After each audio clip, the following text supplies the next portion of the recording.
So I'm Ashley Abrams, Chair of the CAR Professional Development Standing Committee, and I welcome you to the first June Latte and Learn. This session is focused on due diligence and land surveys, and today our guest speaker is Kerry Griggs. So before becoming a realtor, Kerry spent many years as a contractor. He still carries his license to this day. Being in this line of work, he gets to enjoy the best of both worlds. He's able to help his clients buy and sell while also being able to give tips and tricks that he has acquired throughout the years to help improve their homes. Kerry has helped buyers and sellers with residential, commercial, and land. He is one of the top producers in his brokerage and looking to build expansion teams along the East Coast. He recently became an associate broker and is currently on the chairman of the culture committee. Kerry was born and raised in the Midwest. When he moved to the Charlottesville area, he married the girl next door, literally. Well, almost right across the street. So currently they have 2 rambunctious, beautiful boys and 2 dogs, and the best is yet to come. In his free time, he enjoys playing rugby with the local Charlottesville rugby team and getting his hands dirty with odds and end projects. So Kerry, I will now go ahead and hand over the session to you. All right, thank you so much for the introduction, Ashley. So hello guys and my fellow real estate agents. So we're going to be talking a little bit about doing due diligence and land surveys. I'm sure there's people from various walks of life that have been doing real estate for many years. So, due diligence in the land survey space is kind of where I cut my teeth, and I was able to get a lot of my business in my first years of doing real estate. And so this is what we're here to talk about a little bit today, and some of the importance about doing your due diligence and when land surveys become important in the contracts for unimproved property usually, but it doesn't just include unimproved properties. It's going to be just, you could be subdividing land. I know with the new city ordinance here into the Charlottesville area, there's a lot of questions that can be raised. So we're going to try to touch on some of those if, you guys are still here with me. And so we're going to be running through a couple of the slides today to talk about the importance of this. So the topics that we're going to cover today is going to be understanding due diligence, the importance of land surveys, key considerations when purchasing, and then the best practices for those developments. So understanding the importance of the due diligence, by definition, the due diligence refers to the comprehensive investigation or exercise of care that a reasonable business or person is expected to take before entering into an agreement or contract with another party or an act by certain standards of care. So the importance of doing your due diligence when purchasing land or helping a purchaser purchase land, or even helping a seller sell a piece of land, is mitigating some of the risk, ensuring the informed decisions, and identifying potential liabilities and issues that may come up during the purchase of land, and developing the land in a whole as a nutshell. Some of the things that you want to take a look at is, boundary lines, encroachments, and easements, and we'll get into that a little bit later. But so most of the times when we're looking at a contract for unimproved property, this is where most of this will come into play. Again, that's not just the only way that you can have, a study period. You can do it with a residential property as well. If you're looking to subdivide it, if it's a large tract of land and you're thinking about adding additional structures to it, you would have to have boundary line adjustments and surveys done with this. If we can skip to the next slide, if you don't mind. So most of the times when we're conducting a study period, is what it is called on an unimproved property. Most people just call it either a soil study or a study period, but in reality, it's actually a feasibility study. And so a feasibility study has many different facets of it. A feasibility study in the real estate world is an analysis that you conduct before undertaking a development to find out if it's going to be a valuable option for your client. When you're doing a feasibility study, you look at the proposed location for the development and the conditions impacting the project. It includes your soil study. It includes zoning requirements, boundary lines, and reviewing covenants and restrictions. Now, a lot of us are, me, in the beginning of my career, I thought that the covenants and restrictions only applied to properties that had HOAs or developments, condos, things like that. But that is not the case indeed. I found through the years that a lot of properties will have covenants and restrictions on it that may not necessarily be disclosed to us as agents. So that's where the due diligence really fall in place.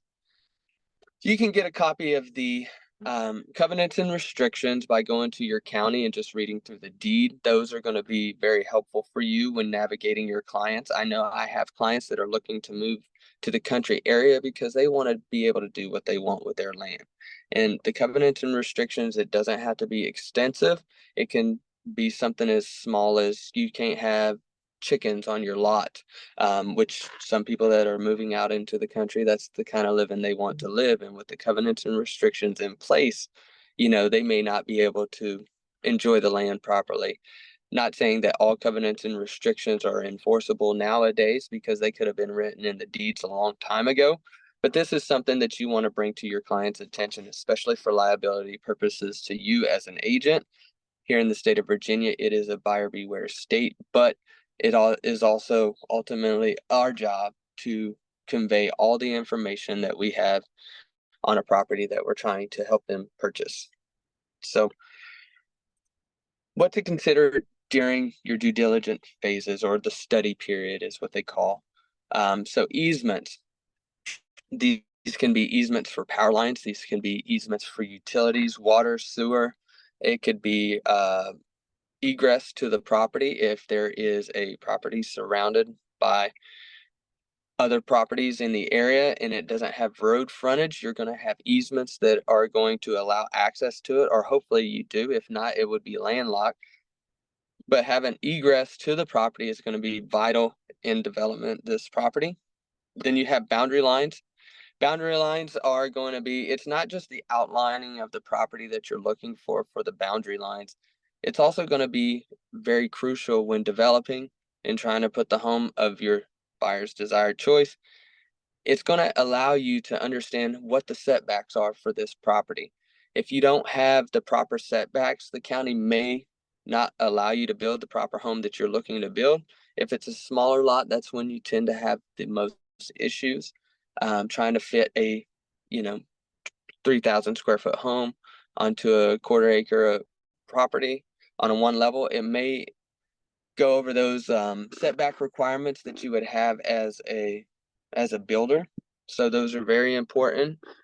Inside those boundary lines, when you're looking to build, it's called envelope stakes, are where you're going to lay out your property, and your surveyor can do that for you as well. Zoning is going to be another important one. If you are trying to build a duplex on a property that is only rated for a single family home, that's where you can run into issues. So you need to run things by the county, or at least call them and get some information on them. You can do most of this by looking it up online nowadays, but it's always great to have a copy of the deed, calling the county, submitting building permits, and just trying to figure out as much as you can on the property before exercising and executing the contract. Another important things that you need to know is water and sewer. So here in the city, you're going to have to tap into the water and sewer lines, and so there is a cost associated with that. So this is part of doing your due diligence in the feasibility study. When you are looking to tap into water lines, you need to make sure that it's doable, and not just water and sewer, but also internet, electrical. If you are too far out, if you're let's say you're in the country and you have a mile-long driveway, the power company will allow a certain amount of footage for free provided by the power company. But if not, you may be liable, or your buyer may be liable for running the additional cost to their property. So that's going to be important as well. Does the land perk for the number of bedrooms your client wishes to build? So this is part of the soil study, and your soil scientist or your soil engineer can help you with this. When you are looking to place a house on a lot, the most desirable septic system for us as real estate agents that will help the process move quickly and be most cost effective for your clients is typically a conventional gravity fed septic system is ideal what you're looking for. Now, just because the land doesn't perk or percolate, that just means that that's how quickly the water leaches out into the soil. Just because it doesn't perk for a conventional gravity fed system doesn't mean it's a bad lot. There are many different ways that you can engineer a septic system. And most of the time, people panic when they hear engineered septic system because they think that it's going to cost $40,000 or $50,000, which some cases it may be. If you're on top of a mountain, that could be one of those things that you do have to get an engineered system with a pump going to a different location. But there's different kind of systems that you can get that's not as expensive as that, but is also not a conventional septic system. You can do a holding system.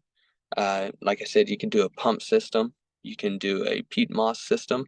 So there's many different ways, but I'm not an expert on septic tanks, but I can tell you that soil engineers will be able to give you that information. Will it cost your client to run power to the house? Again, like I was saying earlier, the power company will provide you with a certain number of feet at no cost to your client.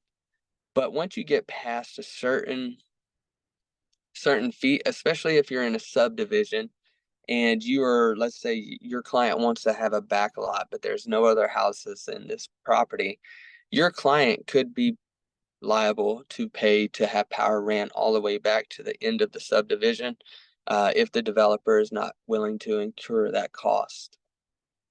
And then another thing that we're running into, especially since COVID has happened, is going to be what kind of internet is available.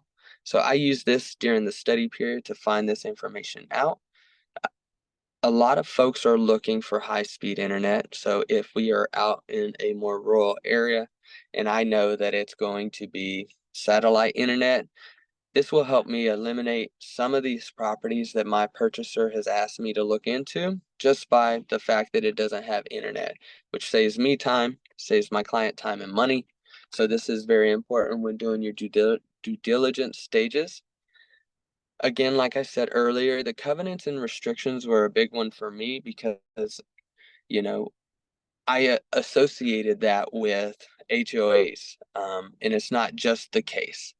I've had many properties that advertise no HOAs, but I get into the deed and I find that there's covenants and restrictions, and it could be something at the very basic level. Noise ordinance, no obnoxious noises.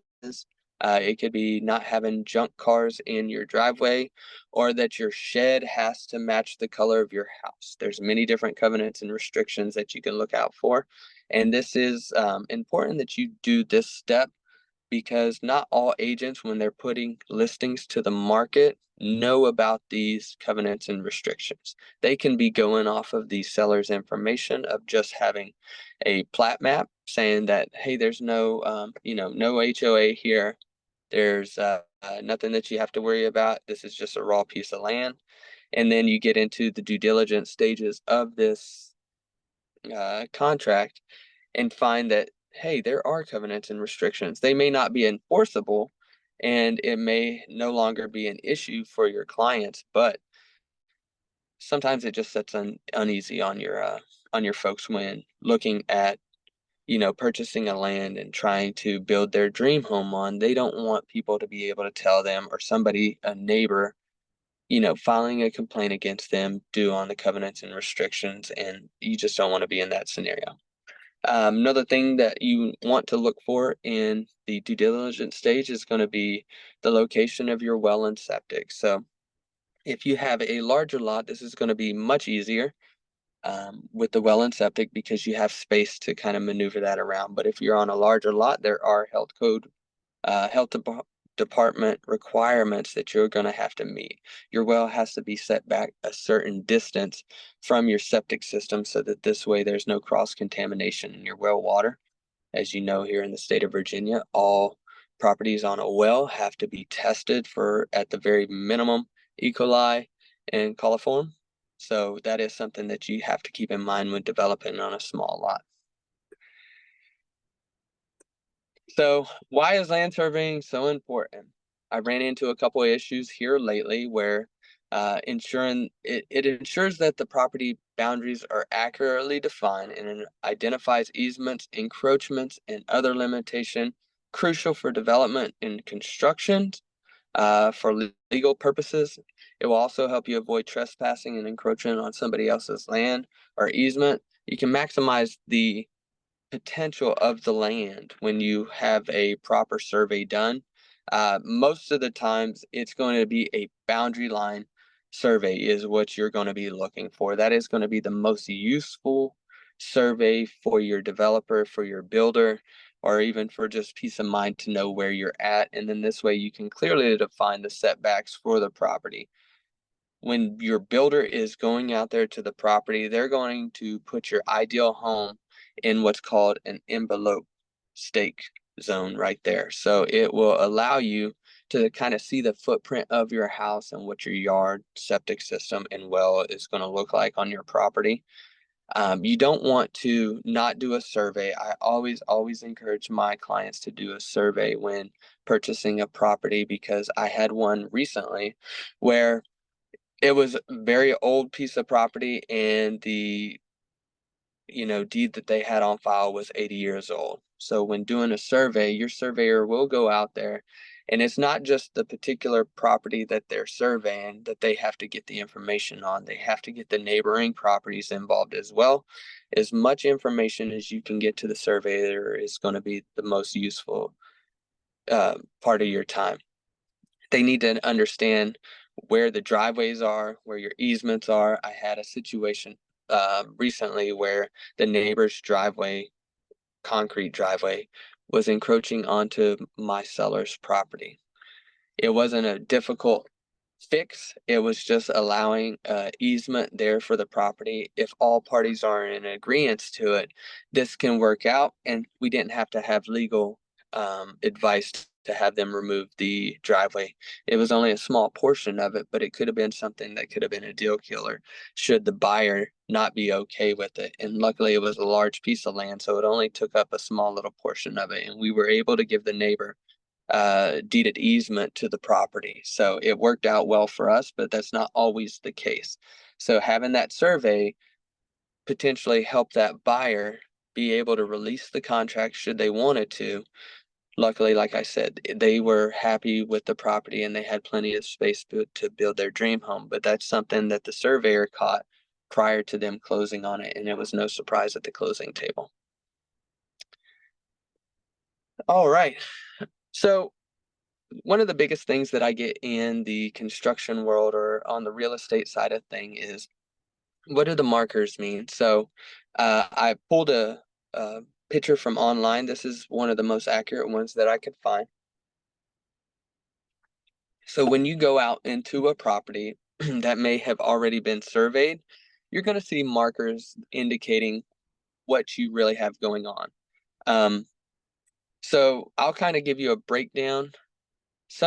This is more for like commercial, but it will allow me to go through all the examples for you. On your city lots, you're going to see red markers on the ground. That is where your electrical comes into the property. That's where your electrician is going to tie in, or if someone like Dominion knows where it's at or where they plan on putting it. Your yellow is going to be your gas, oil, and petroleum. That's going to be, if there's a gas line running into the property, this is how they're going to identify. This way, when Miss Utility comes, you're not going to hit a gas line when trying to dig or excavate. If you're trying to add an addition, By the way, always call Miss Utility if you plan on doing any kind of construction, just to make sure that you're not going to disrupt something down the line. They can have an electrical easement running through your property, or let's say a pipeline, and you don't want to be responsible for cutting the electricity to your entire subdivision. So in this illustration, you have Orange's communication, which is indeed the case. But what I found here in the state of Virginia, or at least in the Central Virginia area, is they will use orange as boundaries as well. So typically your pinks will be the corner markers of your lots and where your envelope stakes are going to be placed. Pink is a good identifier to let the builder, the clients, the buyers know where the corners of the property are going to be. But what they'll do is they'll string a tape. These are indicating in flag, but they also use tape. They'll tie them on trees. Orange is something that they use as a boundary. So if you're looking down a straight line, you'll notice that there's a line of orange, and that's going to be your boundaries line that you're going to be looking at. And then once you make it to a pink marker, you may see it driven down in a stake. You may see a flag, or you may see just tape right there. But if you go and pull it, it'll tell you what, especially on a stake, it'll tell you what the property corner is. It might tell you the back left-hand corner of the property. So this is something that you just use to identify, and you'll be much more professional in front of your agents. In front of your clients as an agent. Water is going to be marked in blue. So that's going to be more of a city or a commercial development. So your purple is going to be like your irrigation system. If you have somebody that is placing irrigation into the property, this is how they're going to identify it. Green is an important one as well. So that's going to be where your sewer lines come in at. And then your white is going to be proposed excavation. So you'll see this wrapped around trees. If they're planning on taking a tree down, or clearing a spot for a home site. Ideally you want to have anywhere from 25 feet to 50 feet radius around your property, so that this way that the construction equipment can get in and out properly. Next slide, please. All right, so I have a survey here so that we can all understand what we're looking at. I know some of y'all experienced agents may not need this, but for those that are not, you'll notice on the right-hand side, this is your main identifier. It says the state route 723. So this is going to be your main road. I picked this survey because it has a couple of different things on here that I'd like to point out. So if you look, you have your main road there. That's going to tell you, what road you're accessing up. On the top left-hand corner, this is like your compass. It tells you which way you're facing. In this scenario, it is pointing to the right-hand side, and that is what is facing north. Now you'll see an easement at the top of the right-hand corner of the 2.26 acre lot, and that's going to be the egress into the 5.1 lot, and that's going to allow access for the homeowner to get back to their property. That's going to be your deeded easement, and that's going to allow access to that property and maybe potentially ones in the back, depending on what the deed says. I always recommend that when you are doing these types of transactions, that you have the plat map with you along with the deed when you go out to the property, so that you can clearly instruct your buyer and seller what it is that you're looking at and what kind of property they are getting. It's very important to have this, because you don't want to be at the closing table just finding out there's an easement to the property that you are unaware of. It is a mortifying experience, and this is why it's going to be so crucial for you to be closely involved with the title company, so that they can let you know if there's something that you've missed from the county, because they do an extensive research on this when doing title work. You'll also see that there is a electrical line that runs through the property. This is going to allow the power company to come onto your property and service this particular, in this case, it was electrical lines going across the property.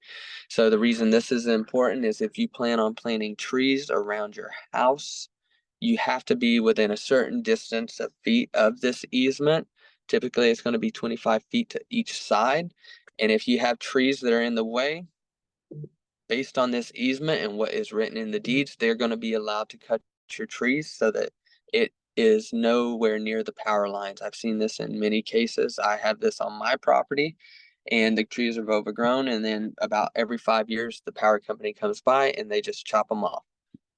But that's the easement that is there in place, and until they do something else besides power lines, that's what we have to deal with.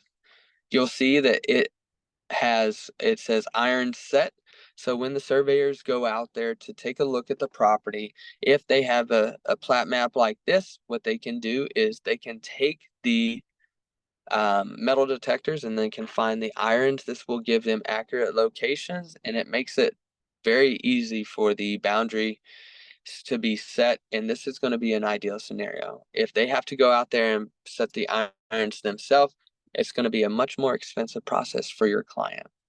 And you'll notice at the very top of the 5.1 acre lot, you'll notice it says 784 up there. That is the footage of that particular side. That it goes 784 feet on that particular lot line.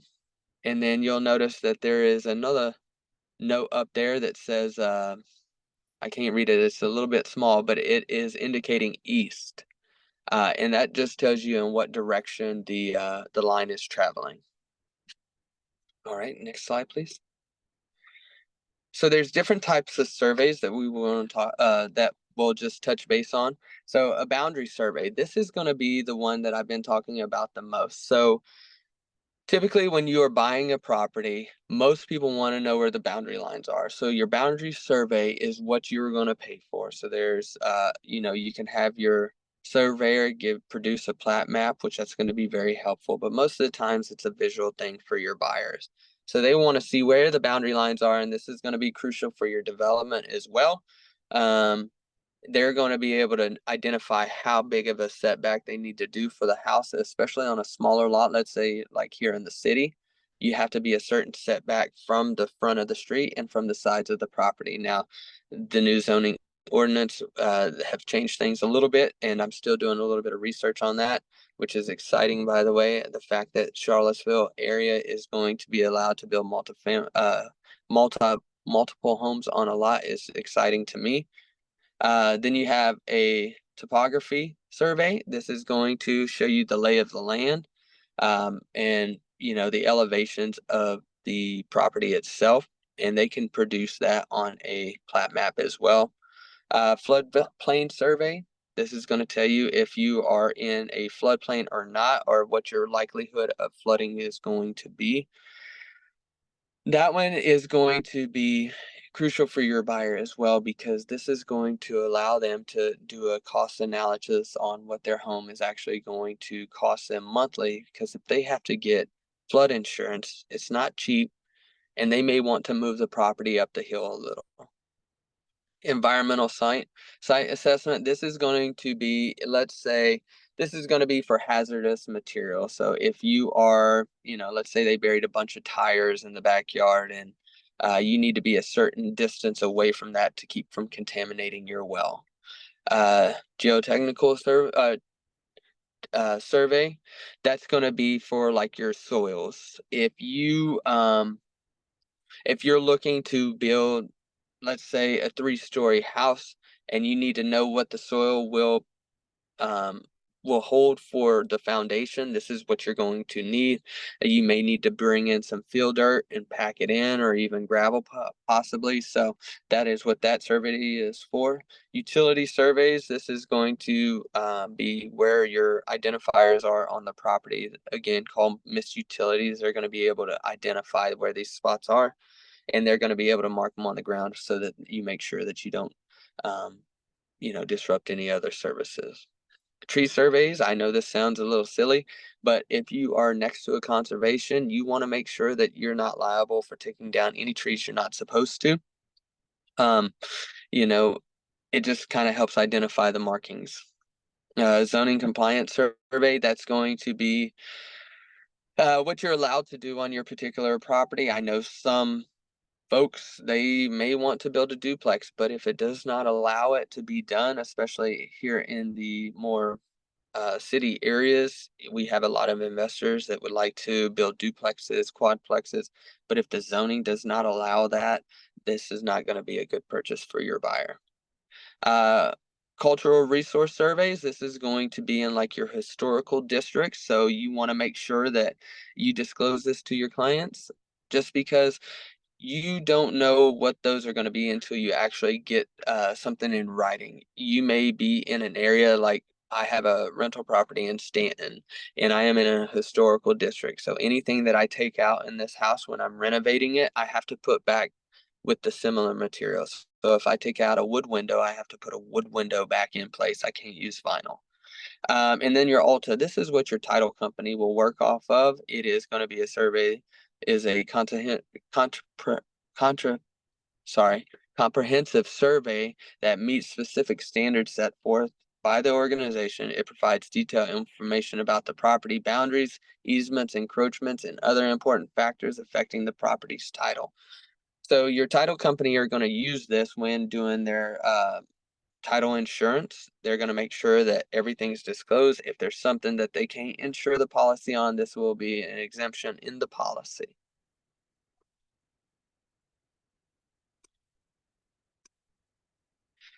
Key considerations when purchasing, regulatory landscape, familiarize your local zoning laws, environmental regulations, and land use policies. Something we didn't talk about when purchasing land is going to be, is it in land use? Is that property getting tax benefits, or, they give them tax the land for, and it could be the entire portion of the land, or it can just be a small portion of the land. If somebody is using that for tree farming, they may be getting tax breaks from the county or the city. More than likely the county, if they're going to be doing tree farming or anything agricultural. If they're using this for perhaps farming, they could get tax benefits from that. Um, Topography and soil conditions, understanding the terrain and the soil types of your desired location. This would come into play. Let's say you're trying to build on top of Afton Mountain. You know that this is going to have a cost associated with it. It's a very rocky terrain.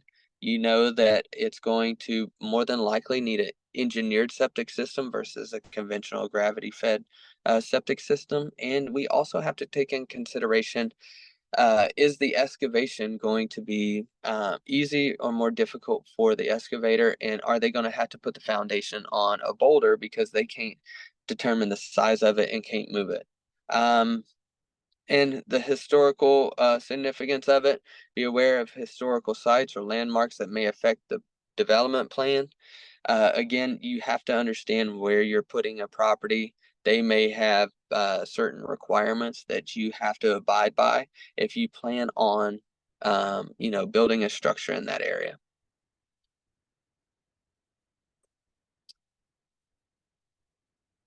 So your best practices, I always recommend hiring qualified professionals, engaging expert surveyors and legal experts. Always have an attorney that you like to use. Even if you are using a title company, I would recommend just having a attorney kind of on standby just in case there is a document that needs to be prepped up, if there needs to be a deed of easement in place, if there's something that needs to be removed from the property, they would be able to help you with it. And then I have familiarized with Central Virginia regulations because that's where I operate. I have a wide territory. I operate from all the way from Richmond to Stanton, from Roanoke to Harrisonburg. I have a very large territory that I go to because that's what I like to do. And that's just my liking. I know some people like to keep it more local and smaller circles, but I enjoy going to various places. Conducting comprehensive research, reviewing property records, conducting site visit, or gathering all relative information. Site visits are going to be important, so that you have an understanding of what it is that you're selling or purchasing. Gathering all relative information. What I mean by that is just because you may have a plat map and a deed of this property, though subject property that you're looking to buy or sell. You also need to make sure the information from your neighboring properties is included in that as well. If you are giving those documents to the surveyor, there may have been something in one of the properties that is not necessarily recorded in yours, especially if they didn't do title insurance and have the proper transfer of title done correctly. So the best way I can say that is, heirs to the property. It could be, easements that run through there, or the ones that I see a lot of, proposed easements. Proposed easements for UVA Research Center or whatever the case may be. That's something that I've ran into in the past that wasn't discovered on our particular property, but by doing the research on the neighboring properties, we were able to find that information out. Verifying survey accuracy, ensuring that the survey data is correct and up to date through field of verifications. Again, like I said, I've had plat maps that or deeds that were 80 years old, and then come to find out my purchaser had bought it through an auction, and then we had to go back and do the due diligence, and that 2.3 acres that they thought they had purchased ended up being 1.6. But that's just something that my surveyor was able to find through title search and by getting the information from the neighboring properties. Communicate with all parties. Maintain open communications with all parties involved to address concerns and resolve conflict proactively. This is something that you would need to do. Like I said, if you're communicating with your attorneys, you're communicating with your title insurance, you're communicating with the buyers and sellers, and even neighbors. I make it a point to talk to the neighbors when I'm at the location to talk about, where their property lines are. This way, if you do have a problem with an encroachment, it could be something as simple as a shed or a deck. It's not a battle for the attorneys. It's something that can be resolved as us as agents with just a nice, polite phone call. And I found that this is very helpful. No one likes knocking on the doors. I suggest that you try to find them online and reach out to them as a friendly gesture first before it turns into anything where attorneys have to get involved. It has been very fruitful for me in the past. And, you can do this by skip tracing through True People Search, and that is a resource that I use. And most of the times, everybody's pleasant. And if you just introduce yourself as the agent that is selling their neighbor's property, and you just wanted to say hello and talk to them about a couple things, they're usually well received. But not all the time, but it is better than getting a note from the attorney. Document everything. I know us as real estate agents, we tend to do this anyway, just because this is our practice, but keep detailed records of all finding agreements, discussions made during the due diligence process. I always do this, and I have a separate folder for my document section. This way, if there's anything that we need to be brought up, I always email this over, because email is the best form of communication. You can look back through it. It's not just a picture screenshot sent over to it via text. And so, and you have it, and try to copy all parties in on that as well. If you have a deed that you've pulled up or a plat map, go ahead and send that to your title company along with your buyers to expedite the process. It's better off to find it sooner than later versus any kind of surprises that you may run into. All right, so in conclusion, effective due diligence and precise land surveyors are paramount for the success of a land transaction and development projects in your desired area. It's having the right information. It's knowing exactly where the boundary lines are. It's going to be, if you have a set of building plans, or if your potential buyer has a set of building plans that they're looking to um, build on, that's going to be super helpful for you. That'll tell you the bedroom, bathroom count, square footage, what the dimensions of the layout are, and are you encroaching on any of those setbacks. So this is going to be paramount for doing your due diligence. By adhering to the best practices and understanding local regulations, your clients can mitigate the risks for a smooth transaction. This is something that I practice on a regular basis. I try to stay up to date with the most recent codes. like I said, the Charlottesville area is now going through a kind of zoning change, and so I'm in. It's about a 400-page document that I'm currently reading through. It's pretty extensive, but I think it's going to provide a lot of opportunity for homes to be built here in this area, and I think that will help with some of the affordable living in this location. And so, with that being said, that is the end of my presentation, and I'll leave it up to you girls. Let me know what you think. Thanks, Kerry. We really appreciate you sharing all of your expertise. So we will go ahead and open it up for questions at this time. So feel free to use the Zoom chat window to submit your question, or you can unmute yourself and ask.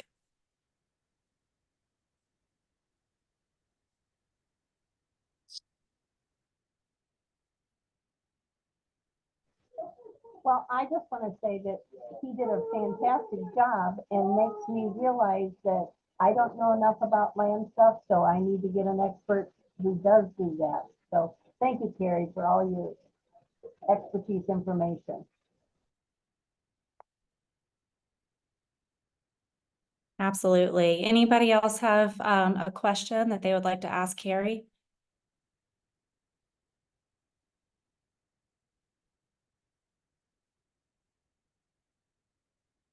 Oh, Pat, I think you're muted.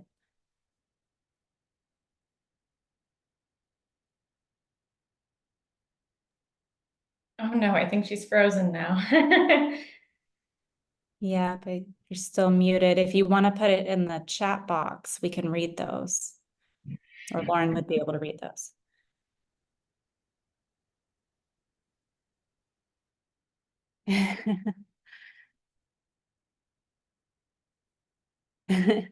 Okay. All right. Well, Kerry, I'm sure will be available for questions if you want to email him a different time. But we will go ahead and I'll go ahead and turn this over to Lauren now. And she'll be going over some of the upcoming car classes and events that we have to be on the lookout for.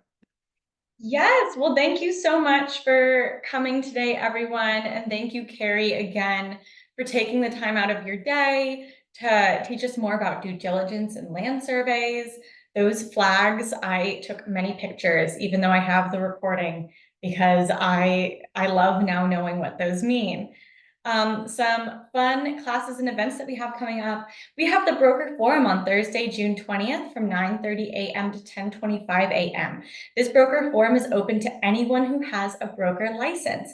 And right after, we have Creating Your Successful Exit Strategy with Mark Gibbon, Part 2. Part 1 is not a prerequisite when it comes to the curriculum for Part 2. If you wanted the credits, which was 2 hours of broker management, you would have needed to go to Part 1 and Part 2.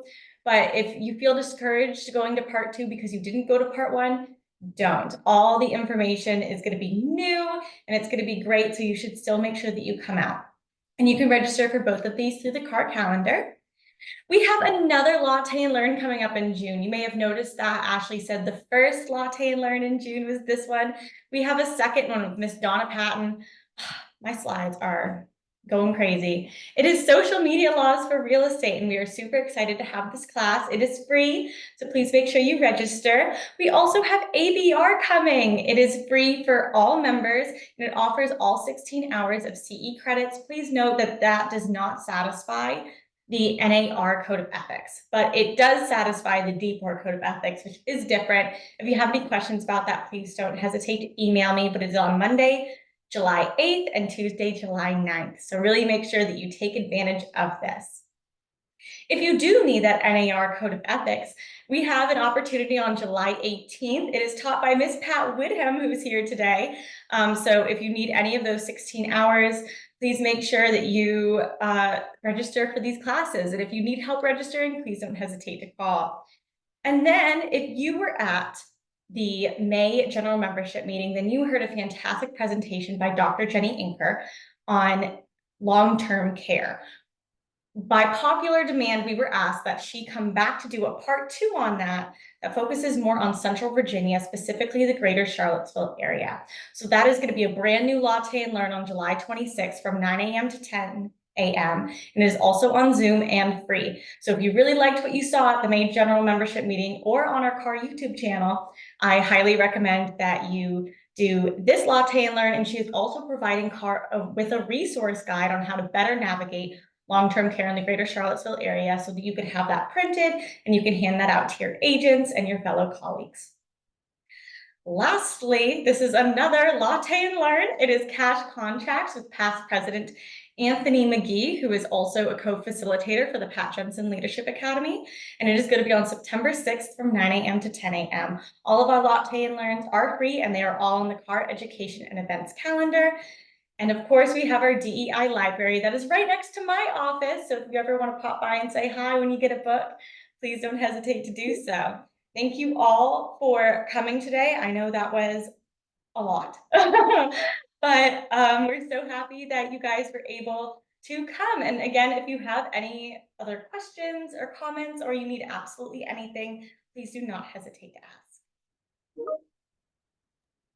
All right. Thank you all so much and have a great weekend.